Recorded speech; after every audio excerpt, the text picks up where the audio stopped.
Marcus Ellison woke up at 4 in the morning, like he always did on this particular day of the year. He did not reach for his phone to check stock prices. He did not open his laptop to review reports.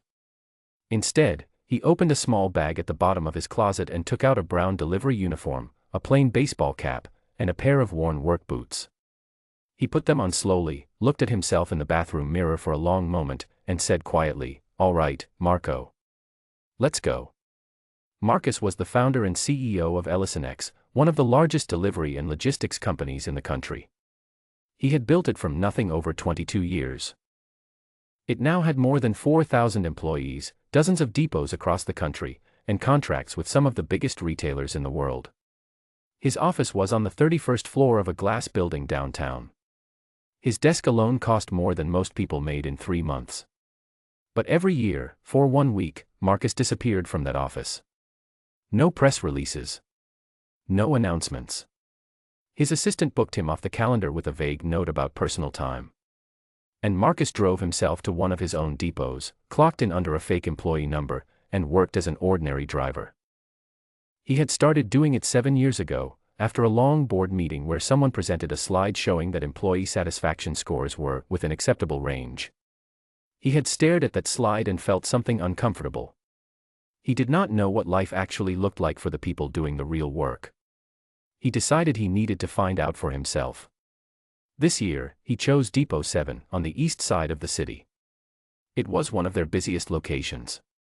It was also one that had recently received the lowest scores in an internal staff survey. He wanted to understand why. The depot at 5 in the morning was loud and cold and smelled like diesel and cardboard. Workers in brown uniforms moved quickly between towering stacks of packages. Forklifts beeped as they reversed. A long row of delivery trucks sat along the loading dock, their back doors open, waiting to be filled.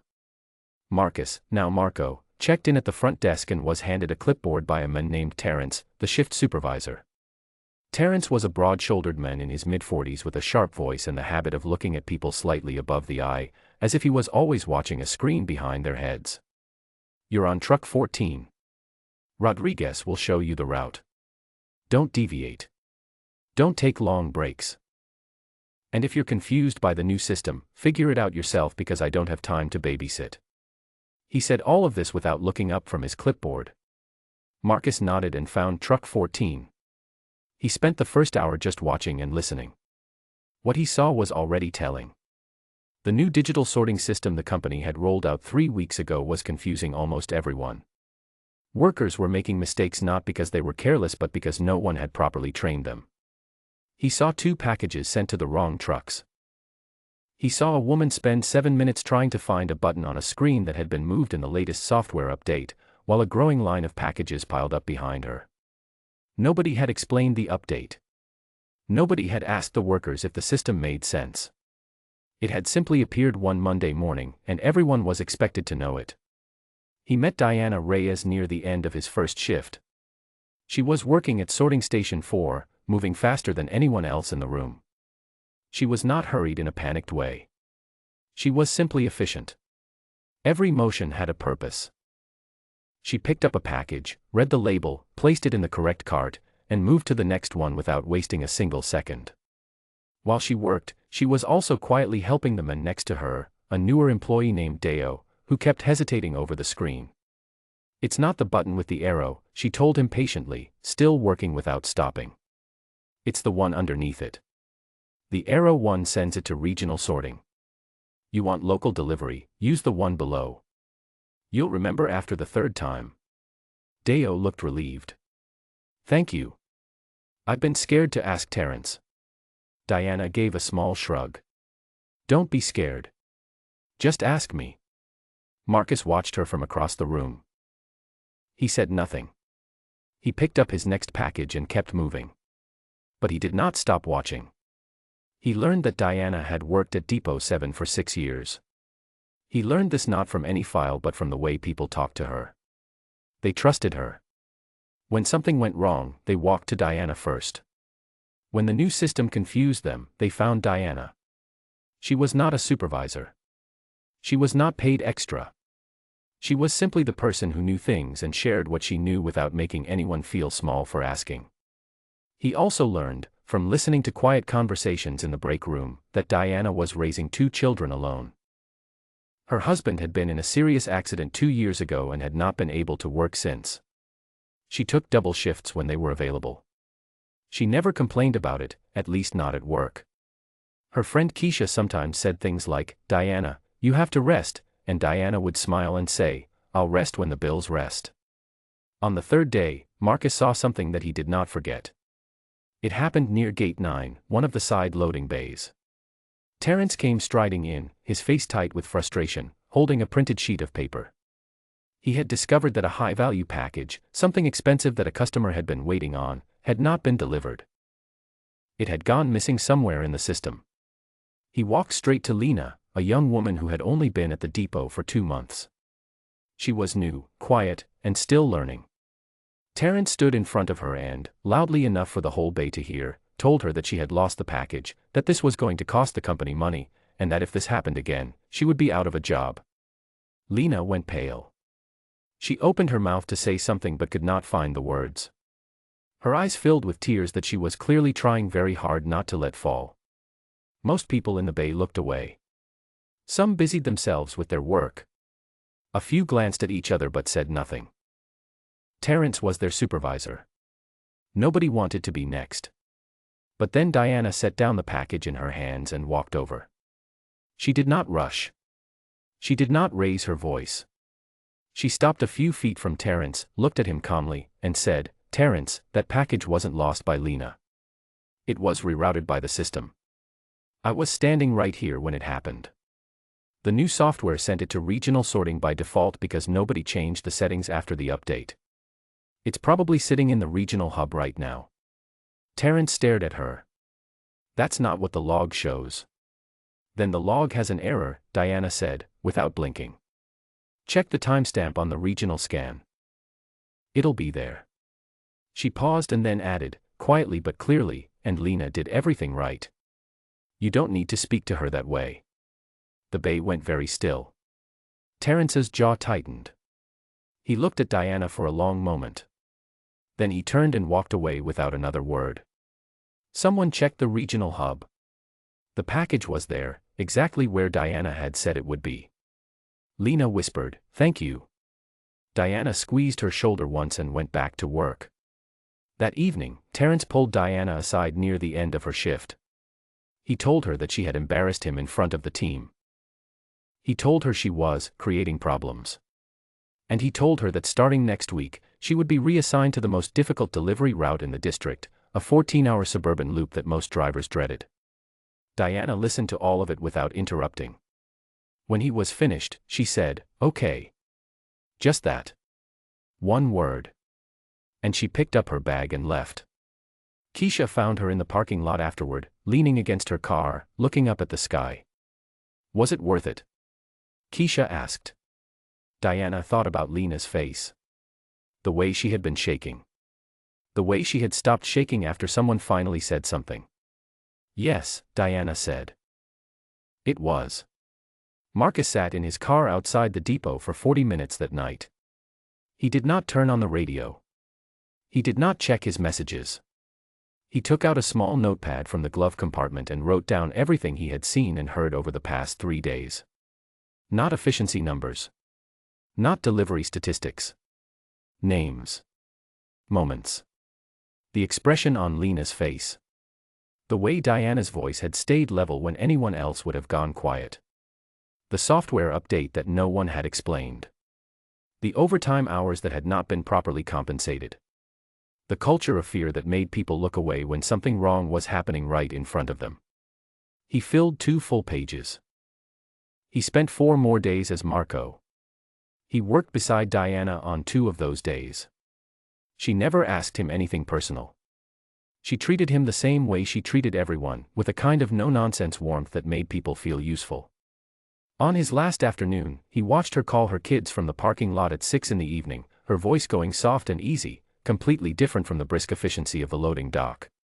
"Did you eat? Good. Don't forget your homework. I'll be home by 9. Love you." He drove back to his real office the next morning. He had a lot of work to do. 2 weeks later, Diana received a message asking her to come to a meeting at the main administrative building. She assumed it was about the incident at Gate 9. She assumed it was going to be bad. She put on her good jacket, told herself to stay calm, and drove across town. She walked into a conference room and found several people sitting around a table. There was someone from Human Resources. There was the regional manager, a woman named Patricia, who Diana had never met in person. There was a man from the company's operations team. And there, at the head of the table, was a man Diana recognized immediately. It was Marco. The quiet new driver who had worked alongside her for days without saying much.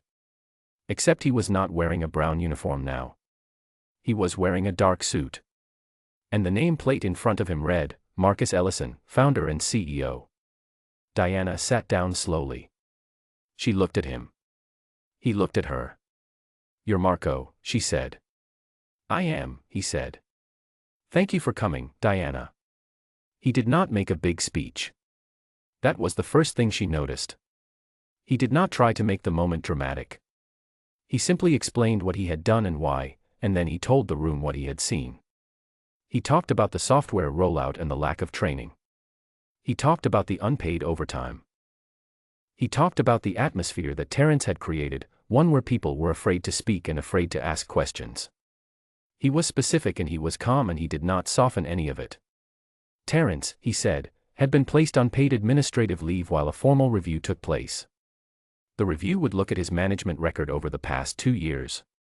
Then Marcus looked at Diana directly and said, "On the day you stepped forward at Gate 9, you didn't know anyone important was watching. You didn't do it to impress anyone. You did it because it was the right thing to do and because a young woman needed someone to stand up for her. That's not a small thing. That's exactly the kind of thing this company should be built on, and hasn't been, in enough places.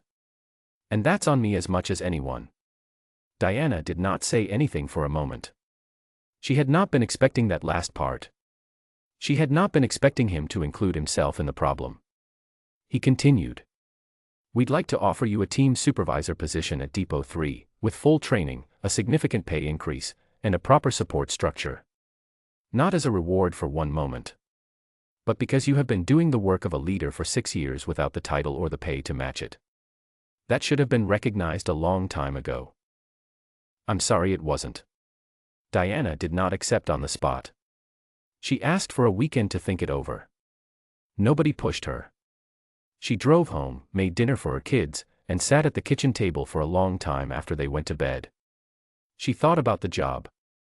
She thought about the extra money and what it would mean. She thought about her husband, who was slowly getting better but still had months of recovery ahead. She thought about Lena, and Deo, and all the other people at Depot 7 who were trying hard every day in a place that didn't always make it easy. She called Keisha. "A CEO," Keisha said, when Diana had finished explaining. "Marco was a CEO." "Yes. And he just watched you yell at Terrence." "I didn't yell." "Okay, calmly correct Terrence in front of everyone." Diana smiled. "Yes." There was a pause. "You're going to take it, aren't you?" Keisha said. It was not really a question. "I think I am," Diana said. "But not because a CEO saw me. Because I've been ready for a long time. I just needed the door to open." On a quiet Monday morning 3 weeks later, Diana Reyes walked into Depot 3 for her first day as team supervisor. She was wearing a new jacket. She had a coffee in one hand and a small notepad in the other. She introduced herself to each person on her team individually, shaking hands, learning names, asking questions. She noticed that 2 of the newer employees looked nervous. She made a point of standing near them during the first sorting session and talking them through the system without making them feel slow for needing it. At the end of that first day, one of the younger drivers stopped her on his way out. He said, "You're not like other supervisors." Diana looked at him. "How do you mean?" He shrugged. "You actually explain things. You don't make people feel stupid." She thought about Depot 7. She thought about all the people who had taught her things without making her feel small. She thought about what it had cost her when she finally decided to speak up, and what it had meant. "That's just how it should be," she said. "Go home. Rest." I'll see you tomorrow. The formal review of Depot 7 was completed 6 weeks after Marcus returned to his office. Terrence resigned before its findings were released. The software update was rolled back and redesigned from the beginning, this time with direct input from the workers who used it every day. Overtime records were audited, and back pay was issued to more than 40 employees. Marcus Ellison continued his annual undercover week the following year. He told no one on the board. He told no one in the press. He simply kept doing it, because he had learned that the gap between what a company looks like on paper and what it actually feels like from the inside is a gap that reports and presentations cannot close. Only presence closes it. Only listening. As for Diana, she never changed the way she showed up to work. She was the same person on her first day at Depot 3 that she had been on every long shift at Depot 7. She helped when help was needed. She spoke when something needed to be said. She never waited to be told it was safe to do the right thing. She just finally had a job that paid her what she had always been worth. End of story.